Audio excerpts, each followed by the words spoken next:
Today is all about the rugby as well. Now, Springbok Coach Rassie Erasmus has made several changes to the team that lost to Australia last week out in Johannesburg at the Ellis Park, and that's 9 changes to be exact. Now, the Springboks have suffered a shock 38-22 loss to the Wallabies, setback that they will be looking, of course, to redeem themselves at 5:10 this evening. Meanwhile, in another rugby championship fixture, Argentina will be looking to secure their first win over New Zealand on home soil, with their previous victories all coming at away venues. Now, to talk about these fixtures, we are virtually joined by Angus Opperman, a rugby journalist from rugby365.com. A very good morning to you, Angus. Thank you so much for joining us this morning. We speak about the Springboks and coming into today's game. Perhaps let's just speak about what went wrong for Coach Rassie Erasmus and his troops last week after going into that halftime break leading by 22-0.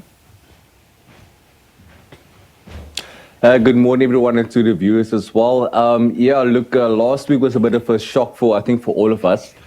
I think by 22-0 up, you think you probably win the game by ease, especially after 17 minutes. But unfortunately for the Boks, they sort of fell into this trap where they felt that they are up by a good margin, and unfortunately, it just didn't work that way. So the Australians historically, they tend to like to lure people into their game. So if you play a bit to lose, they are going to capitalize on it. And unfortunately for us, or for the Boks, I should say, they fell into that trap. And the Aussies, they started to get under the Boks skin. They started to force the Boks into a couple of areas and capitalize on it. And South Africa will be looking to ensure that they can't capitalize on anything this evening when they go into action. Let's touch, Angus, on those 9 changes that Coach Rassie Erasmus makes to his starting lineup. Talk to me about those changes and from your vantage point, what you think that means in terms of the approach of the game and what you make of the personnel changes. Yeah, look, it's definitely a bit more of a balanced side, a bit more experience, especially combination-wise. At the back three, we would have had Barry Leroux. He was supposed to be the starter, but he got injured during the week due to a niggle. So we got Apalele Fassi starting at fullback, which can have an impact. But also, I think the more important thing is that the centre pairing of Jesse Kriel and Damon the Islander, I think they are like the second most centre capped pair in South African history. So they know each other quite well. They've been playing together since 2015. And they tend to feed off each other quite well. Your wings, you've got Kanan Moody and Cheslin Colby. Unfortunately, Curtly Arends is injured. But in terms of competing for the ball in the air, chasing lines, kicks, and those sort of things, they are the guys to do that. So I think at the back, we are quite sorted. The Boks are quite sorted. In the forwards, there's a couple of changes as well, but I think most notably, we got Jean-Luc du Preez starting at number 8. I think he's the 4th player so far this season that's starting at number 8 for the Boks, which is not very consistent, but he's quite a bruiser, and he's combined with Franco Mostert and Marco van Staden in the loose trio. So it's not the most balanced loose trio experience-wise as a playing unit together.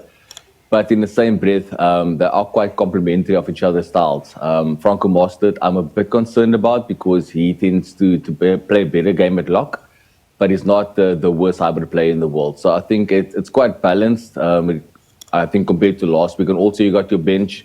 You got guys like Kwacha, like Ergia coming off the bench as well. They can swing a game anytime. So and even Etzebeth, if something should go wrong like last week again, just a bit more experience, and those guys, they can step up if they need to. If you look back historically, if the Boks were down, then the bench would come and step up. It didn't happen last week, but I think this time around the bench would actually step up because they are just that much more experienced, and I think historically they would actually do the job when it's needed. Indeed, and I mean, you look at that bench and you mention it so rightly so, your Kwacha Smith, your Argia Snyman, you speak about an Eben Etzebeth, very interesting.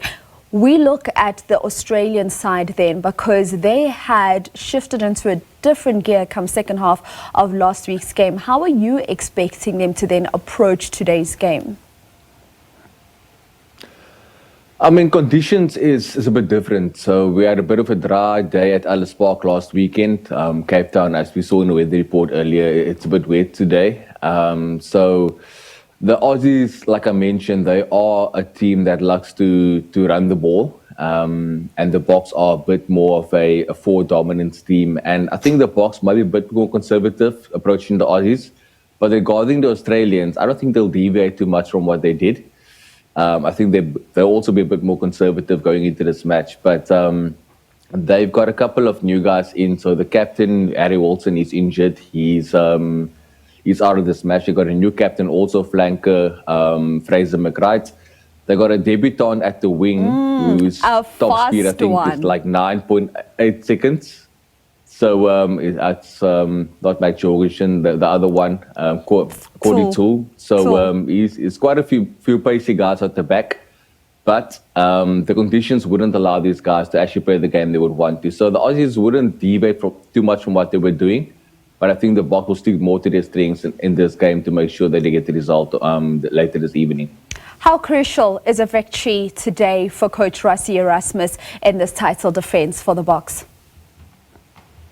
It's massive. It's honestly massive.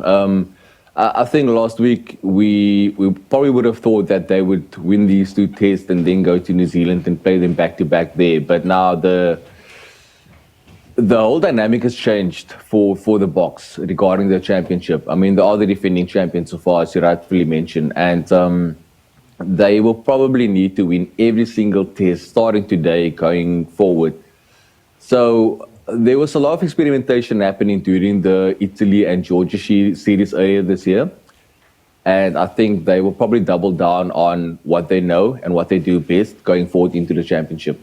Oh, Angus, thank you so much for your insights this morning. So refreshing to get your thoughts, and the way you're speaking, you sound like a man that believes that the Springboks will be victorious. That is Angus Opperman joining us. He is a journalist, Rugby One, out at rugby365.com, just speaking about what the expectations are as South Africa take on Australia at 5:10 this evening, of course, out in the Castle Lager Rugby Championship.